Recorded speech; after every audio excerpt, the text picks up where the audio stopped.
In this video, I'm going to go through the radiographs that were in your Assessment 3 last semester to talk you through the radiographs and the reports that we would expect. There were quite a number of issues with this assessment, so I'm hoping that you'll find this helpful. So this is the first image you got. This is your OPG. I'm not going to talk too much about the for the report identifying the image and the exposure factors and the justification. It's exactly what's on the referral. Copy it word for word. That's the important thing there, word for word. So we're going to focus on the anatomy, pathology and QA section of your referral. So this is an OPG. In terms of teeth present, I like to, particularly with an OPG, draw a sort of imaginary grid on your image, and then that'll help you quite literally count things out. So if we go from the midpoint backwards, so on the upper right we've got the 1, 2, 3, 4, 5, and then we've only got 2 molars. This is a particularly large molar, this is a particularly small molar, and there's a bit of a space between. So I think we can presume that is the 6 and the 8. So we've got 1, 6, 1, 8, 1, 6, 1, 5, 1, 4, 1, 3, 1, 2, and 1, 1. On the left-hand side, yes, there's overlap. It's an OPG. You often see overlap in an OPG, but everything's there. We've got 1, 2, 3, 4, 5, 6, 7 with no 8. On the lower left, again, we've drawn our line down the middle. We've got 1, 2, 3, 4, 5, 6, 7, no 8. And on the left, 1, 2, 3, 4, 5, 6, 7, and there is an 8 in this situation. So in terms of anatomy, we've got 1, 8, 1, 6, 1, 5, 1, 4, 1, 3, 1, 2, 1, 1, 2, 1, 2, 2, 2, 3, 2, 4, 2, 5, 2, 6, 2, 7, 2, 7, sorry, 3, 7, 3, 6, 3, 5, 3, 4, 3, 3, 3, 2, 3, 1, and the 4, 1, 4, 2, 4, 3, 4, 4, 4, 5, 4, 6, 4, 7, and 4, 8. Restorations present, and in a minute when we talk about any radiolucencies. An OPG is not the best image for looking at this type of detail because the overlap, because the anterior teeth are often ghost shadowed by the spine. So we don't guess when it comes to a radiograph report, just write what you can see for certain. So in terms of restorations, we've definitely got one there. We've also got one in the 5. It's a different material, but there is one there. This here is just overlap. We cannot see enough of the upper anteriors to be able to say whether there's restorations there or not. Again, we've got overlap on the mesial, the 4, mesial and the 5, but there's definitely a restoration present in the distal of the 5, and again, different material, but there is a restoration in that 6. On the lowers, there's possibly maybe a PRR in the 7, but remember what I said, we don't guess. If you're not sure, don't write it. Quite a big obvious restoration in the 6, overlap, but that's not a restoration between the 5 and the 4. Over to the other side, lots of overlap here. Can't really see enough to make a decision there, but we've got restoration there. So we've got restorations in the 1, 6, 1, 5, 2, 5, 2, 6, 3, 6, 4, 6.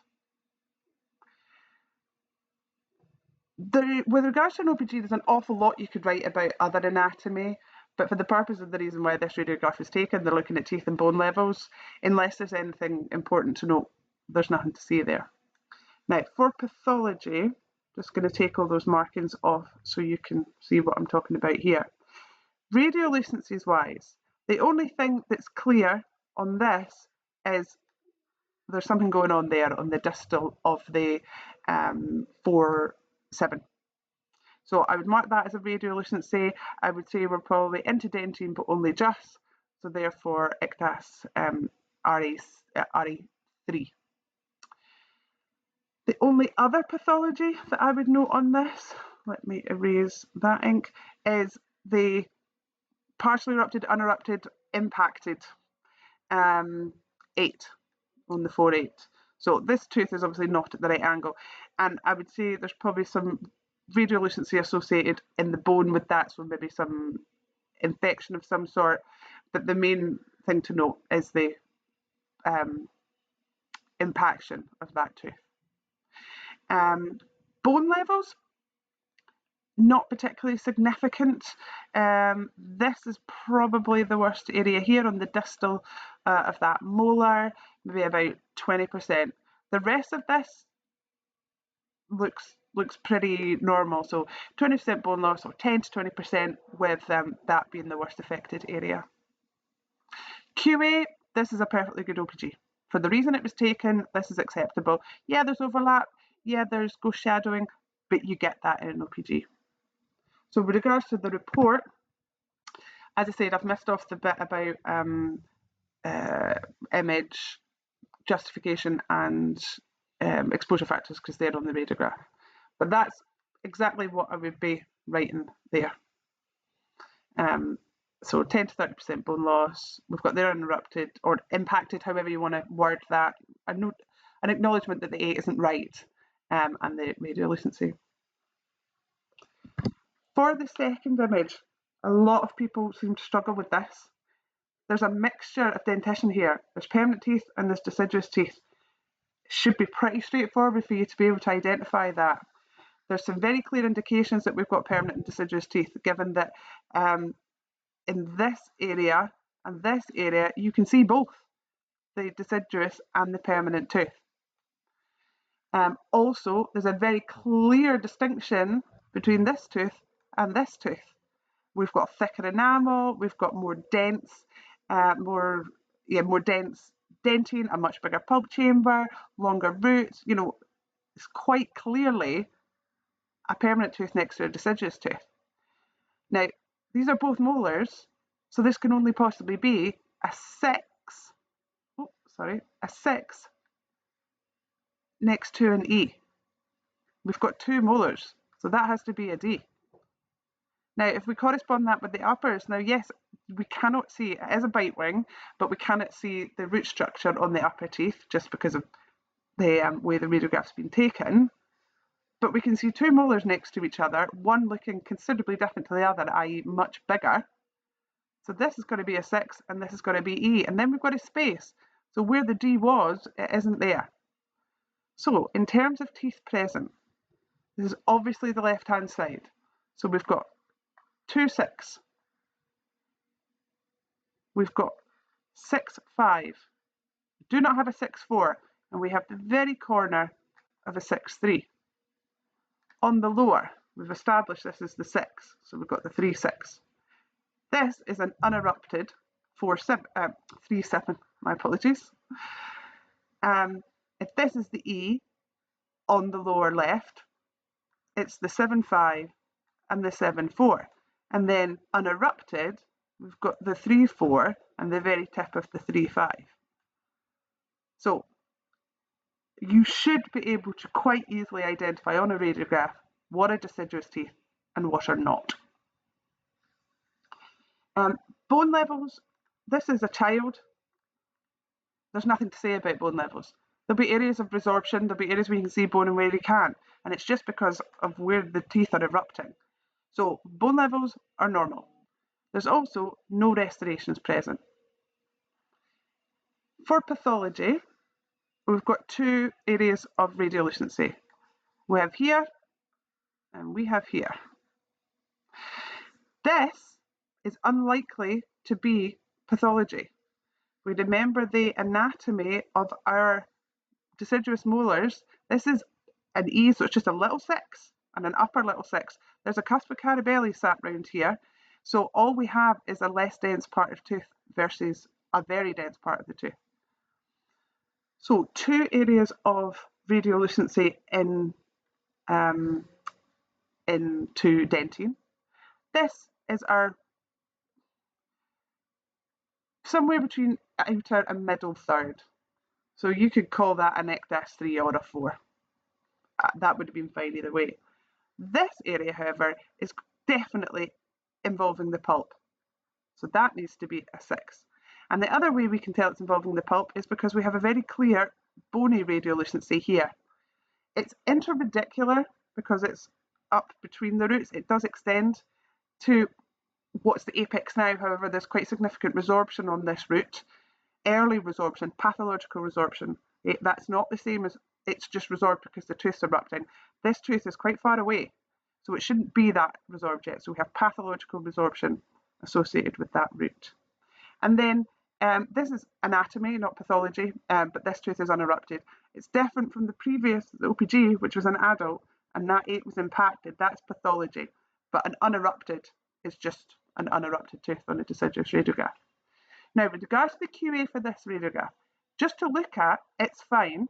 However, the referral did ask for the C to the E. Now, that's an unusual request on a referral. You wouldn't normally request a C on a bite wing. You would request a D and E and a 6. So I'm happy for you to say this is acceptable or unacceptable, but if you're going to say it's unacceptable, you need to explain why.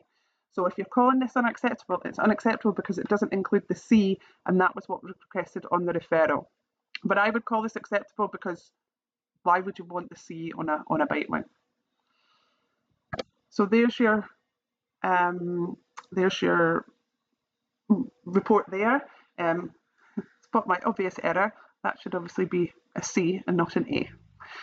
But I have stated where the unerupted teeth are and that there's no restorations present in anatomy, because that's all what you would expect. With bone levels, I've written healthy bone levels. You could also say no more than 10% bone loss. It's what you would expect in a child. Then our last image was our periapical. Again, there were issues identifying the teeth on this, and I'm really not too sure why. This is the lower right. We've got 2 premolars and we've got 3 molars.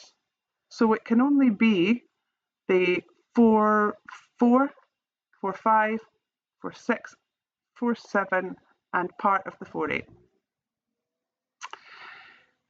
There's restorations present in the 6 and the 5. And there's 2 very significant areas of radiolucency, if we're moving on to pathology. We've got this area here, and obviously the entirety of this. So they're both radiolucencies with RC6 into pulp, for sure. Potentially, you could also have described some periapical pathology, although it's not particularly obvious, also not in our remit as therapists. So if you're in doubt, don't record it, as with the OPG. Bone levels here are predominantly not much more than 10%, but then we've got a dip down here. So if we would expect the bone levels to be about there, let's say 30, 40%, something along that lines. The other thing to note on this radiograph, which very few of you did, is this here. That's an artifact. It's not actually in the mouth. It could be a scratch on the film. It could have been damage to it whilst it was processing, but it's not really in the mouth. It's not actually affecting the quality of the image for the reason it was taken, but you would record in the QA that there is an issue with the image. Now, the QA for this, again, comes down to what the referral requested. The referral requested a radiograph of the 5, 6, 7, and 8. That isn't what we've got here. We've got 4, 5, 6, 7, and part of the 8. So this image needed to be further back. If they had not bothered getting the 4 on it and put it further back. Now, there could be lots of reasons for that. Maybe the patient couldn't tolerate it. But either way, this is unacceptable because it doesn't fulfill the requirements of the referral. So there's your report there. We've got teeth present with restorations. We've got our bone loss and radiolucencies. And we've got 4, it's QA, sorry, it's unacceptable because the 4A is not visible. So if you're going to say unacceptable, you must state why. And then I've also put that there's an artifact, but it doesn't actually affect the acceptability of the image in this instance. So I think quite a lot of you need to spend a lot more time looking at radiographs. Every time you look at an image, write a report. I don't mean in the patient's notes. If you didn't take the image, you don't write the report, but practice writing the report for your own learning, and ask a member of staff to look at it. And please remember, when it comes to the image that was requested and the justification, copy it straight from the referral document.